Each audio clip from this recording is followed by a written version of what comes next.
welcome back to another episode of Topics and Tea with your girl. Now, I'm trying to get this camera together.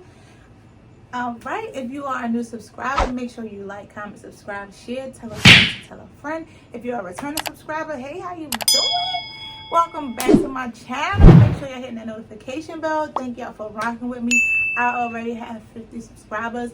52, and I know to some or to most it doesn't seem like a lot, but it means a whole lot to me to even have 52 people wanting to hear what I have to say.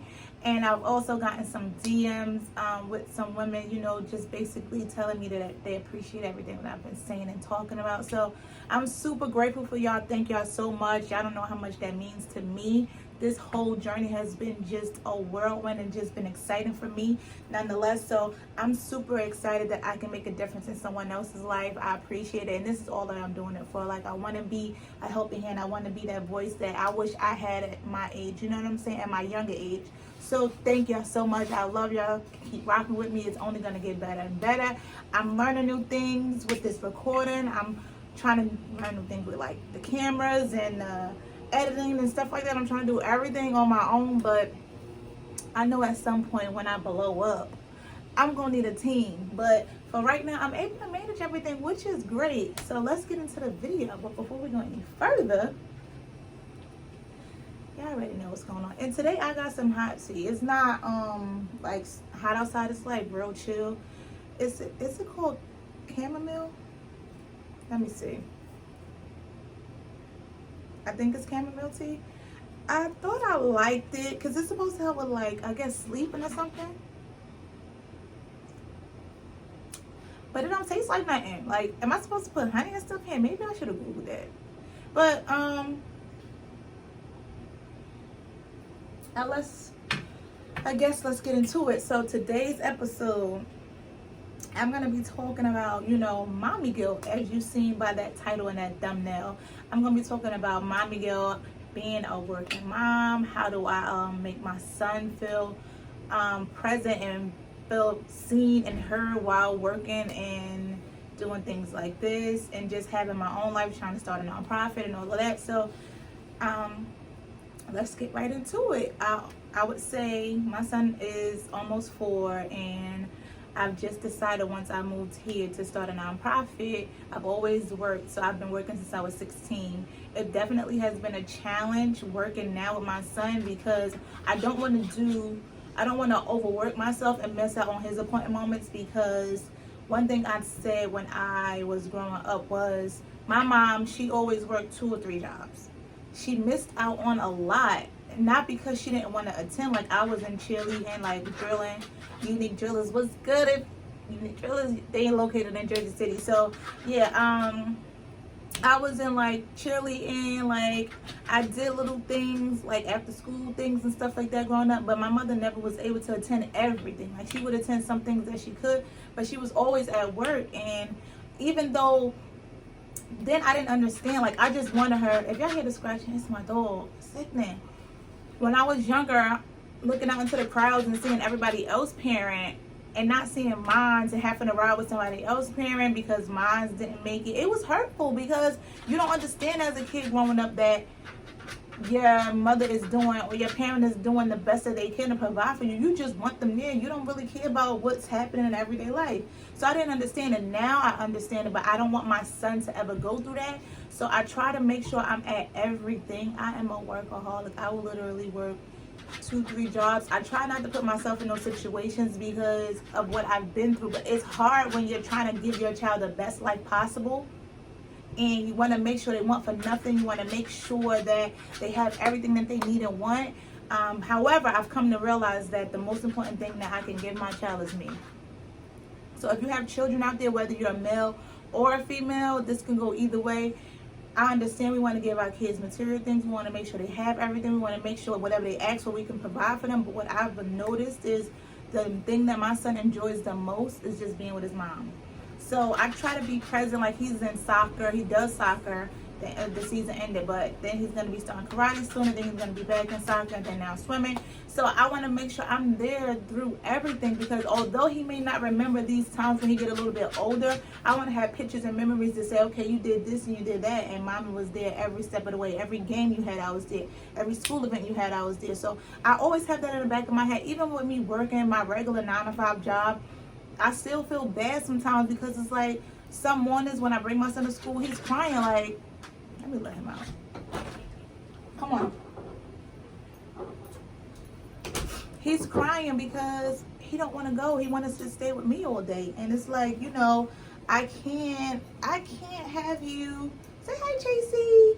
I can't have you with me all day, because if I stay home, how are we going to eat? How are we going to have everything that we need? So he doesn't understand that, but it always makes me feel bad when he does that to me. It doesn't get easier. Like, he's been doing that to me since he's been in daycare, and it just does not get easier. But what I can say is I have to remember what I'm doing it for, and remember not to like push the limit. Like, do what I have to, don't do what is not required, if that makes sense. Don't try to go above and beyond your means. Of course, do your best at your job, whatever that job may be, but don't try to overdo, whereas you're amazing at your job but you're crappy at home. You know what I'm saying? So I try to find a balance with that. Try to make sure I'm doing my job and make sure I'm doing the hours required, but I don't want to go over or above and beyond, because I always want my son to feel like he is important, which he is.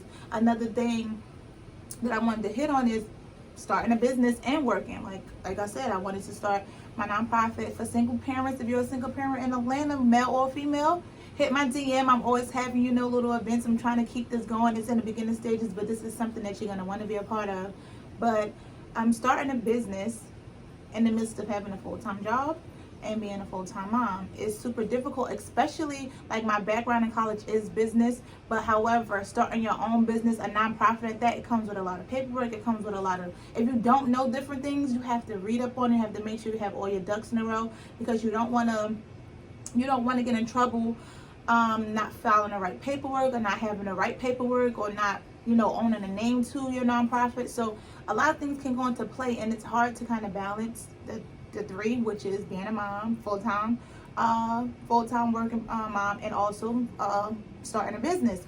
But I can say nothing is impossible. I feel like if it was placed on my heart to do, and God has placed it in my lane, then I'm supposed to do it, and I'll make it work. I just try to divide my time equally, as hard as it may seem, because if you're working a 40-hour job, which is like a Monday through Friday, or however many days it is, and it's 40 hours, and then you have to be a mom or a parent all day, I try to just work on my business in between time, or like maybe just the weekends, or like I post my YouTube videos every Monday. So I'm trying to just fit things in when I can. I have to do better with scheduling, like timing, and just making sure I set certain time aside for this. But I'm getting better. I can say that I am getting better. However, I always, like I say, keep in the back of my mind the reason that I'm doing it, which is to leave something behind for my son, to allow him to have something that he can, look back on when I'm not even here anymore. It can kind of lead a pathway for him to be like, oh wow, my mom was able to accomplish this and this while having me. You know what I'm saying?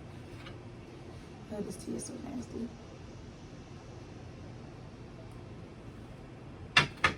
I don't like it. But it's been a journey. Like I said, doing all of the research, it takes a lot of time, and I'm still in the beginning stages, but I know that I'm supposed to be doing this, and I know it's something that my son can benefit from, my mom can benefit from, other single parents, my friends, like a lot of women and a lot of men can benefit from this. So I feel like me sticking to it and me keeping my head down and pushing forward, it will definitely, I will reap the benefits of all of my hard work now. And my son is so young to where a lot of things, like sometimes he doesn't remember the things that happened the day before. So if I tell him we're going to do something and I get caught up with work, or I get caught up with something like doing my video, editing something, I try to make it up to him before he can remind me that I missed it. So those are things too. I try to make little home dates out of like nothing. Like I'll make sure I'm doing something at home. If we don't get a chance to go out because I'm doing something like for my nonprofit, or I'm doing something for work, I make sure I set up something at home where we can go to the pool, or we can do something inside if he want to go to space or do anything, I'm making sure I'm listening and paying attention and just staying tuned on what my son's concerns is. And I always ask him questions too. That's another thing. I talk to my son. He's very intelligent for his age. So I sit and talk to him and I ask him things such as, what do you feel I can do as a better mom? Not in those words because he's only 3, but I ask him, like, do you think I'm a good mom? Do you think that I can spend more time with you? What do you like doing with me?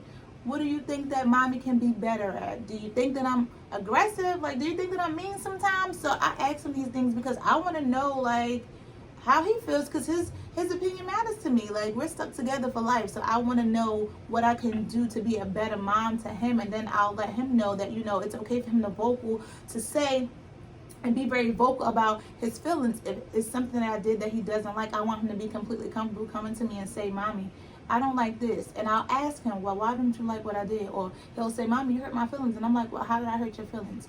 I think it's very important to have that kind of connection with your child and start that early, where you can build that from when they're this, like, so little and innocent, so that way y'all can always and just build on top of that foundation that you've already planted in them. I think it's very helpful. For me, my son always tell me, like, if he feels like I could spend more time with him, like now he has a thing where, I know I'm rambling, I'm sorry y'all, I just have so much information up here.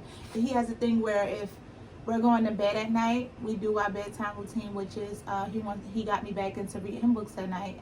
He listened to a gospel song before we go to bed, and then now his new rule is no phones in bed, which I completely agree, because I will be on my phone, whether it's YouTubing something or how to edit something, TikTok, or learning a new thumbnail trend or something like that. So now his thing is, when we go to bed, no phones in bed, which I can understand. It is very important to not go to sleep with your phone in your hand and to give him that attention at the end of the night, because we may have had a hectic day and he may just want that connection. He is such a mama's boy, and I'm trying to get him out of my bed. He just loves to be skin to skin, and it's just like, you're getting older. But yeah, certain little things like that and good little tips like that is something that I help. I feel like mommy guilt is something that it never gets easier, even as they get older. I feel like you want to be there, you want to protect them, you want to protect your kids from any and everything, but also have your own lane in your own life. What I had to realize, that sometimes carving out some time just for you, or saying no to something that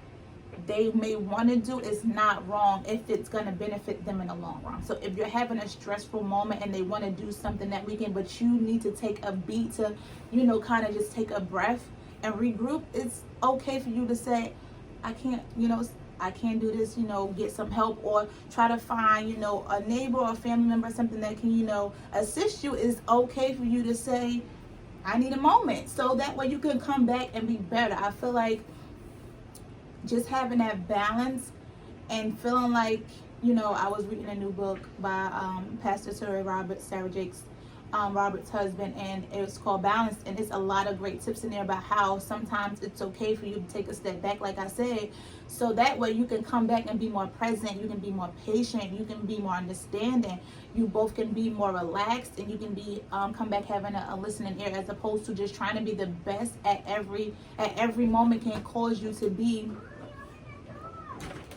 Check for my sting. Where? Oh, come check. Okay, I'm coming. Tell Daddy to come. I'm coming right now. You come. It allows you to just be more in tune with the relationship that you have with that person, whoever it may be. So I'm gonna wrap this up because my son, he needs me right now, and I feel like talk to you guys to death already. My Instagrams and all my social medias at the bottom, like where I like to keep them. He got me all off track. Make sure you like, comment, and subscribe. Again, thank y'all so much for rocking with me. I can't even speak. Thanks so much for rocking with me. Those are just some tips, that I try to use to keep my mommy guilt at the bare minimum. But I thank y'all so much. And remember, before I go, if nobody told y'all, you are appreciated. Love y'all. Peace and love, y'all. Say bye, Tracy. Say bye. Tracy said bye too, y'all. Peace and love.